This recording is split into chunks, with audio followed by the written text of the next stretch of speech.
if you want to get anywhere in life, you have to crush the competition, you have to look out for number one, and you have to fight your way to the top. That's what the world tells us. My name is Father Chris Klukas, and I'm the rector or senior pastor of Good Samaritan Anglican Church in Middleburg, Florida. And today I want to talk about this idea of fighting for the top and looking out for number one, because Jesus tells us something very different in the Gospel of Mark. He says in chapter 9 these words. His disciples were fighting amongst themselves about which of them was the greatest, and Jesus teaches them and corrects them, saying, "If anyone would be first, he must be last of all and servant of all." Does that make any sense? I mean, if you think about it from the perspective of the world, the place where all of us live, if you want to get anywhere, you do have to fight your way to the top. You do have to look out for yourself, because other people might come up behind you and come up beside you, and they might try and take your place. So the way of the world tells us that we need to fight for ourselves. We need to look out for ourselves because we can't trust anybody. And if we want to get anywhere, we have to seek hard to put ourselves in the first place. Jesus tells us something very different. Why is that?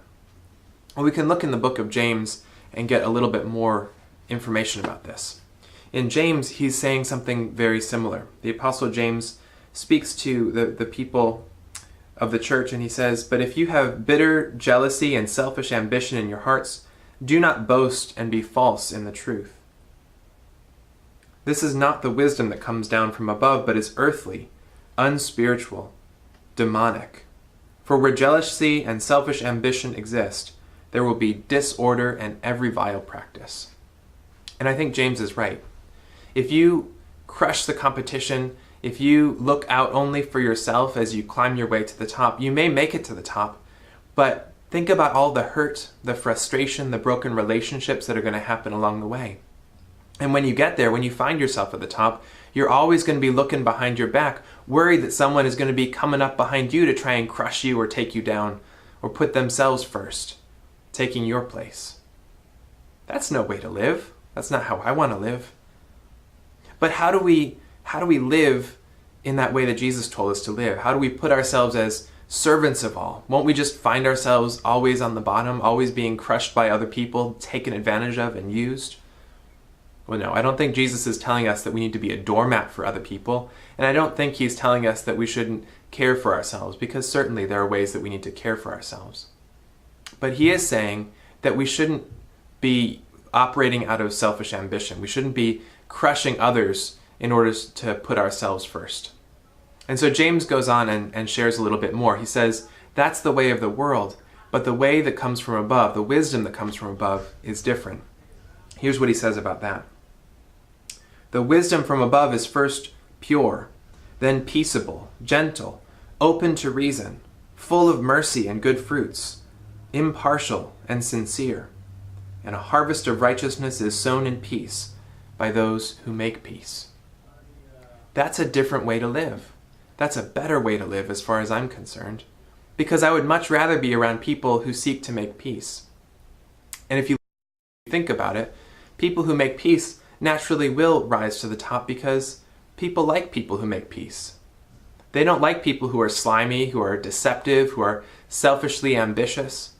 People like people who serve. This is what we mean by servant leadership. It's a concept that's catching on in the world today, opposed to this idea of trying to get ahead by selfish ambition. And it's an idea that comes from Jesus himself.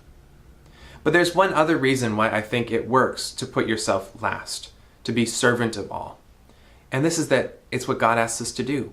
And when we do the things that God asks us to do, God will watch out for us. He'll care for us, and he'll put us in just the right position that he knows we need to be in. And so you can think about people like Daniel, who was a prophet, was also a leader of the people of Israel, but he was in exile. And he was raised up among the exiles in Babylon and made a leader, not just for one king, not just for two kings, but for 4 kings across 2 different empires. Or think of Joseph, who was crushed down by his brothers. He ended up as a slave in Egypt. He ended up as a slave in Potiphar's household. He even ended up in prison. And yet he found himself exalted to the 2nd place in all of Egypt, after only Pharaoh himself. And God will do the same thing for us. Not that necessarily all of us will become the president of the United States or the king of some country. I don't think that's necessarily what's being said here, but it is saying that God will put you in just the right place for you, that God will watch over you and care for you. And James shares from the Psalms just a little bit later. He quotes from the Psalms, and he says this in chapter 4, verse 6. God opposes the proud, but gives grace to the humble.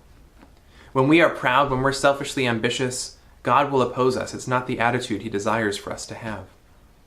But when we humble ourselves before him, he will lift us up and put us just where he needs you to be, just where he needs me to be. So take comfort in that. Take comfort that when you seek after God and his desires for you with all your heart, when you seek to serve others, that spirit of humility is something that God is looking for, and that God will raise you up in that. He'll watch over you, he'll care for you, he'll protect you.